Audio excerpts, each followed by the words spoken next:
Well, thank you very much for joining me today, Mr. Charest. We really appreciate it and hearing from you out west. You kicked off your campaign out here in Calgary.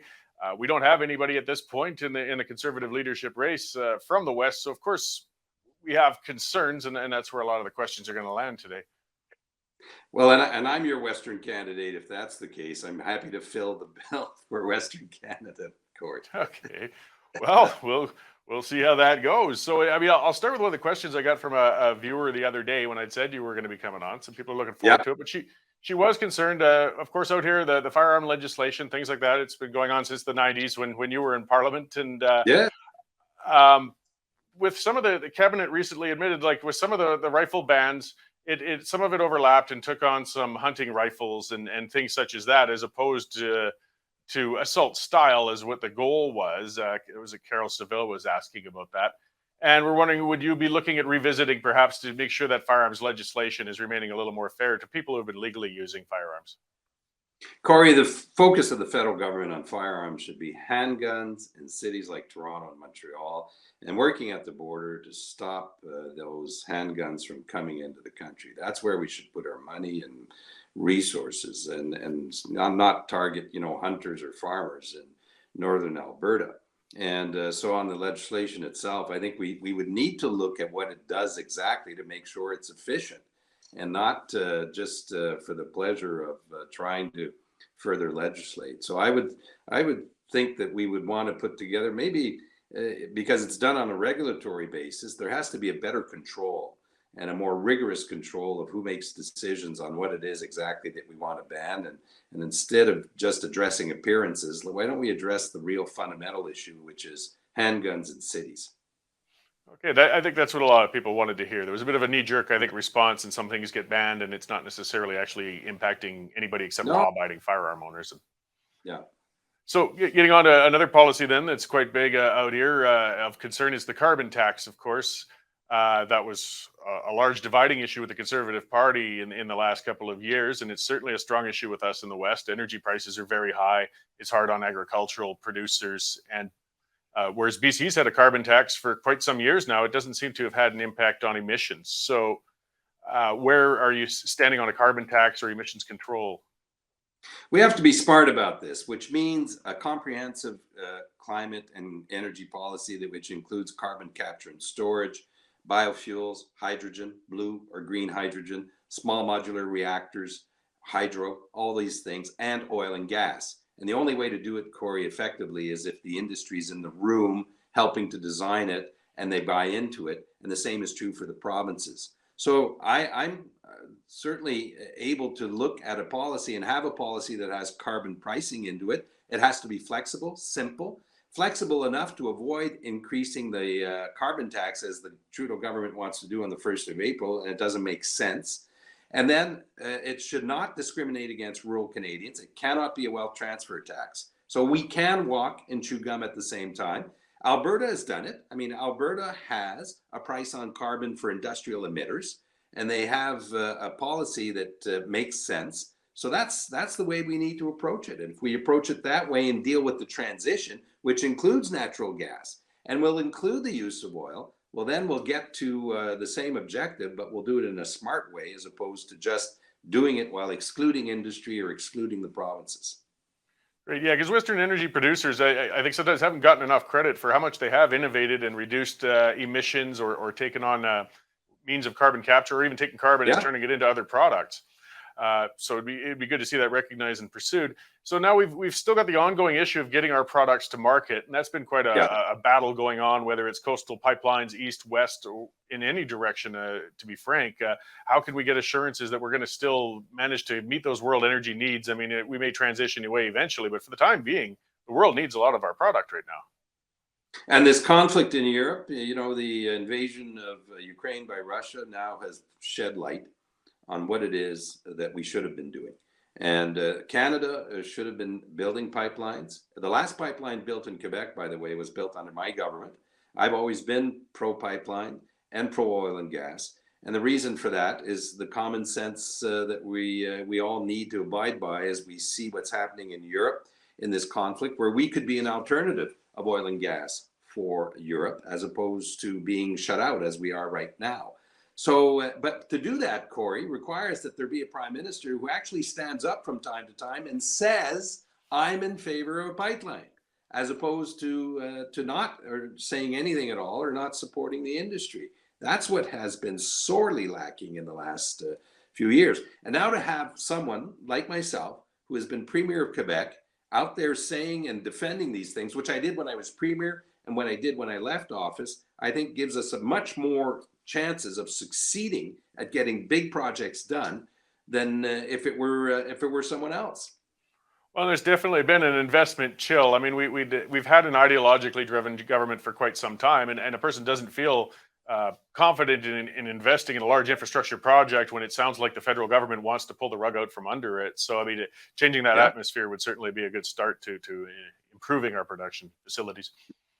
It would be. And to get a prime minister who actually stands up and says, this is a good idea, this project should be done, and then says, we'll do it right environmentally, we'll do all the work that needs to be done so that it's environmentally sound, which we can do, and we can do in reasonable delays and do in a fashion that is predictable, which in industry, which everyone wants, would be a change, 100% change relative to what we've seen with the Liberal government. So moving more into regional challenges and issues, Senate reform. Again, I was of the old reformers back in the '90s, and Triple E was the big call. I understand reforming the Senate itself would be a very large task to be done. But for the more immediate term, what are your thoughts on appointing senators that have been elected in provinces? It's been something of a tradition for some time, if we do choose to elect them, that often conservative governments will appoint them. Well, for a while, that's what the federal government was doing. And during the Meach period, where they appointed provincially nominated candidates to the Senate. The Senate, when it was thought and designed, it was to be a house where the provinces were represented.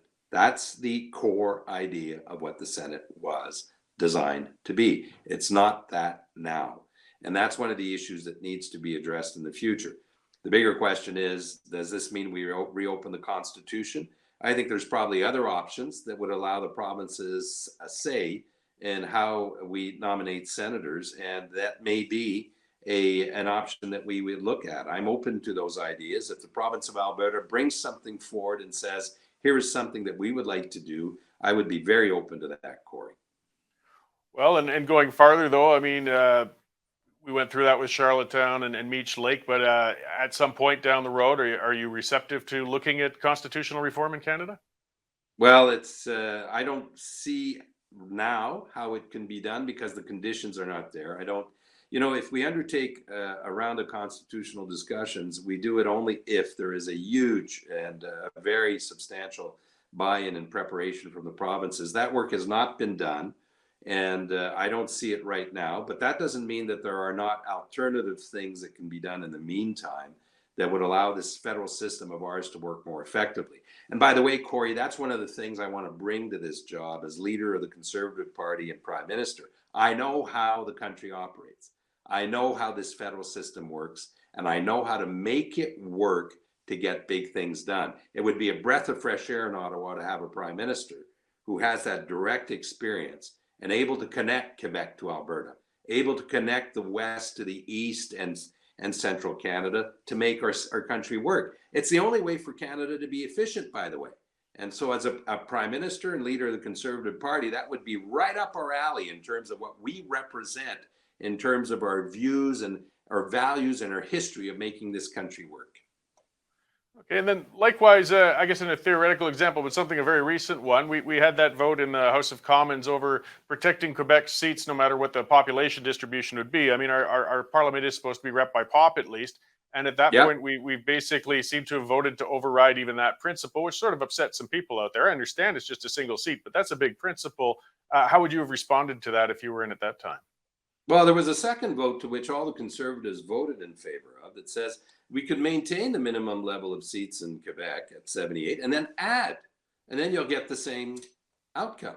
Well, I mean, that's a common sense solution that the government should have applied, and it avoids reducing the number of seats in Quebec, but also increasing the number of seats elsewhere where the rep by pop should be respected. I mean, isn't that the right solution? Isn't that the one? That's the one the Conservative caucus voted for, and and from my perspective, works well for everyone, including Western Canada. Well, it does lead to more politicians, which could be a problem for people in general, I guess. But There's only one thing would be more journalists, but it's not a yeah. perfect world, Corey. No, no, I understand. Okay, well, going forward, something else, and same thing. I understand the equalization. That's a big Yeah, issue out here. It is constitutionally entrenched, but it is the government who does maintain, periodically adjusting the formula. And there's yeah. been a lot of, concern that the formula really hasn't been well adjusted by conservative or liberal governments over the years. And it just seems, no matter how hard times get, Alberta keeps paying in, and when the times are good, we pay in. It's consistent that way, if nothing else. How could we adapt with that? Well, and first, you're right. I mean, equalization is written into the Constitution, so it's not as though we can just discard it. We have to apply it. How we apply it's the issue. And I went through different debates where, on the calculation, whether we should or should not include the revenues from non-renewable resources or renewable resources. We have to look at the way it's calculated. That's where the real decision is made. That's where the real impact is felt, and ensure that it's fair.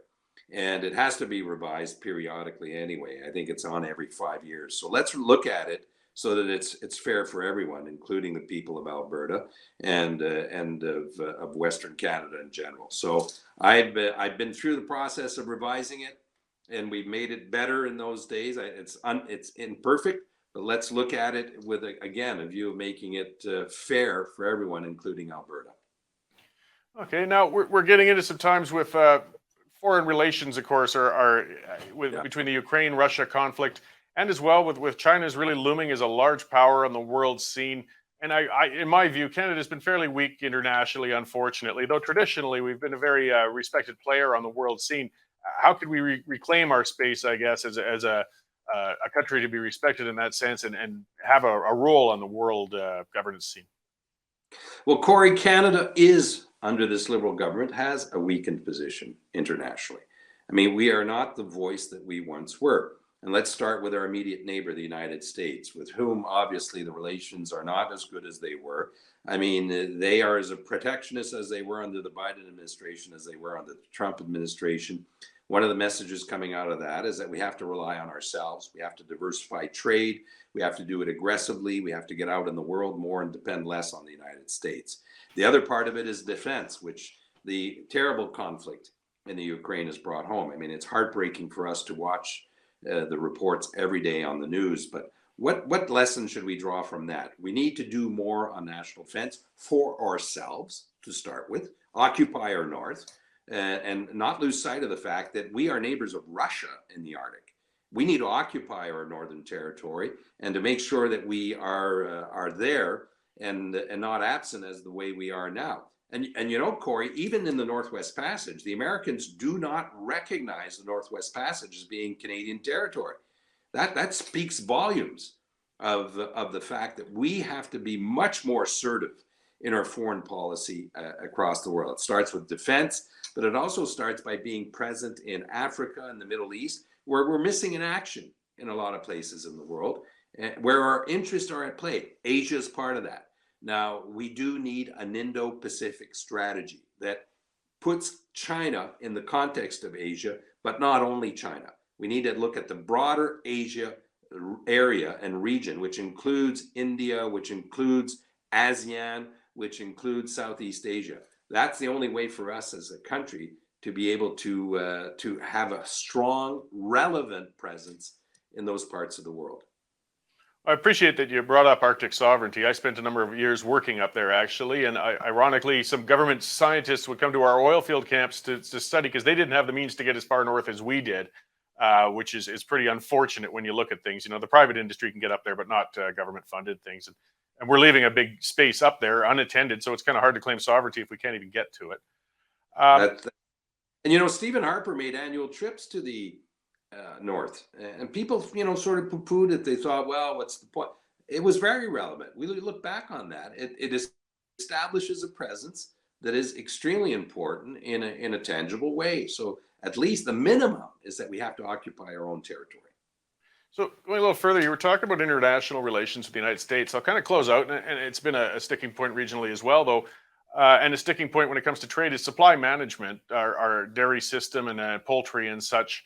Uh, uh, we've had difficulties. They like bringing that up when we do get a trade dispute with the United States. Are you willing to start examining supply management for reform and maybe starting to work our way out of that? Well, supply management in the industry is very important for the dairy. It's not just dairy; it's poultry, for example, and eggs, and so it's been fairly good for Canada. I understand those who think it's not the best system in the world, but we've already given some on supply management. We did it in the Canada-Europe Trade Agreement. We gave some.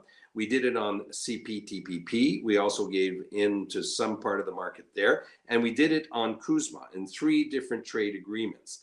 So the industry and producers have already made some concessions on that front. I wouldn't go any further than the concessions that we've already made now. Okay, fair enough. Well, I think that's about the time we had with you. Is there more you'd like to add before we let you go? And where can people find information on your campaign? Corey, I just have one request for you, and that's to support a candidate that's going to allow the Conservative Party to unite and allow the Conservative Party to be the national political party that will win an election campaign, which is what I can do for this country and this party. Thank you Corey, for hosting me. Oh, well, thanks for coming on. I hope we can talk again before the end of the campaign. It's going to be a long one developing, I'm sure, for some time over the next coming months. Thank you. See you soon.